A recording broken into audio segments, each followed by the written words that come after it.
Adding rules to your Discord server helps maintain a respectful and welcoming space for your community. Here's a simple way to do it.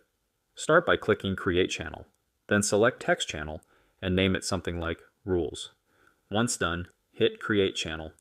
Next, open the channel settings by clicking the gear icon. Go to Permissions, make sure Add Everyone is selected, and then do the following. Enable View Channel, disable Send Messages, and make sure Read Message History is turned on. Save the changes when you're done. Now head to the Integrations tab and click on Create Webhook. Name it after your server or username, set the channel to Rules, and click Copy Webhook URL. You can also upload an image if you'd like. Once everything's set, click Save Changes. Now go to discohook.org. Paste your webhook URL into the box at the top. Clear everything using the Clear All option and click Add Embed. To include an image in the embed, upload one in any Discord channel.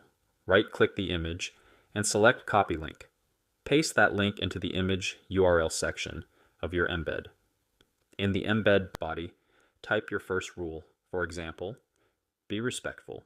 Treat everyone kindly. You can also customize the embed color to match your server theme. Want more rules? Just click Add Embed again and repeat the process. When you're done writing all your do's and don'ts, click Send to publish the message directly to your rules channel. And that's it. You've officially set up a rule channel on your Discord server.